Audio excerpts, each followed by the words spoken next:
Hello guys, കോളേജൊക്കെ കഴിഞ്ഞിട്ട് ഒരുപാട് കാലമായി. ഇപ്പോൾ ഒരു കൂട്ടുകാരിയുടെ കല്യാണമുണ്ട്. അങ്ങനെ നമ്മളെല്ലാവരും വീണ്ടും ഒരുമിച്ച് കൂടിയിരിക്കുകയാണ്. ട്രിവാൻഡ്രത്തിൻ്റെ അങ്ങേ അറ്റത്ത് വെച്ചായിരുന്നു കല്യാണം. നമ്മൾ ഇങ്ങേ അറ്റത്ത് നിന്ന് അങ്ങ് എത്തുമ്പോൾ കല്യാണം തീരുമോ എന്നായിരുന്നു സംശയം. പക്ഷേ തീരുന്നതിന് മുന്നേ അങ്ങ് എത്തി.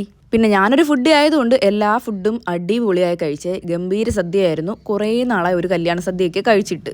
തൊട്ടടുത്ത് ഏതോ ഒരു ടൂറിസ്റ്റ് പ്ലേസ് ഉണ്ട്, ഒന്ന് പോയി കണ്ടിട്ട് വരാമെന്നായിരുന്നു പിന്നത്തെ പ്ലാൻ. അങ്ങനെ ഞങ്ങൾ നേരെ വണ്ടി വിട്ടു. ഇനി കേരള തമിഴ്നാട് ബോർഡറാണ്. അങ്ങനെ ബോർഡറൊക്കെ കടന്ന് ഞങ്ങൾ കയറി. നെട്ടയായിരുന്നു ആദ്യത്തെ പ്ലാൻ. പക്ഷെ നേരെ അങ്ങോട്ട് കാണാൻ പറ്റില്ല. അതുകൊണ്ട് കുറച്ചുകൂടി മുന്നോട്ട് പോയാൽ ഇതിലും നല്ല അടിപൊളി സ്ഥലം ഉണ്ടെന്ന് പറഞ്ഞായിരുന്നു. അങ്ങനെ പോയി കുറേ ദൂരം പോയി. കാടിനകത്തൂടെയും വീണ്ടും നടന്നു. അയ്യോ, ചില നല്ല കാര്യങ്ങൾ കാണാൻ വേണ്ടി നമ്മൾ ഒരുപാട് ദൂരം സഞ്ചരിക്കേണ്ടി വരും.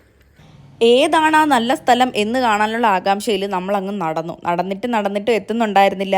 നമ്മുടെ ആകാംക്ഷയാണെങ്കിൽ കൂടി വന്നു. അങ്ങനെ നടന്ന് നമ്മൾ ആ സ്വർഗത്തിലെത്തി ഗൈസ്. എൻ്റെ പൊന്നെ, ഒന്നും പറയണ്ട. അത്രയും നേരം നമ്മൾ ആ എഫോർട്ട് ഇട്ട് നടന്ന് നമ്മളവിടെ എത്തുമ്പോൾ കിട്ടുന്ന ഒരു സമാധാനവും ആ ഒരു സന്തോഷവും ഉണ്ടല്ലോ, പറഞ്ഞറിയിക്കാൻ പറ്റത്തില്ല. പിന്നെ അവിടെ ഉള്ളൊരു ആൻറ്റി ഉണ്ടായിരുന്നു കൂടെ. പുള്ളിക്കാരി ഞങ്ങളെയും കൂടി ആ ബോട്ടിൽ കയറ്റി. നല്ലൊരു എക്സ്പീരിയൻസ് തന്നെയായിരുന്നേ. ഒരുപാട് നാളായിരുന്നു ഒരു യാത്രയൊക്കെ പോയിട്ട്. കോളേജിൽ പഠിക്കുമ്പോൾ കോളേജിൽ നിന്ന് ടൂറ് പോയതായിരുന്നു നമ്മളെല്ലാവരും കൂടി ഒരുമിച്ച്. അതിനുശേഷം ഇപ്പോഴാണ് ഇങ്ങനെയൊക്കെ പോകുന്നത്. ഇതിപ്പോൾ നമ്മുടെ ഗ്യാങ് എല്ലാവരും ഒന്നുമില്ല, പിന്നെ ഉള്ളവർ കുറച്ച് പേര് വെച്ച് പോയെങ്കിലും നല്ലൊരു യാത്രയായിരുന്നു.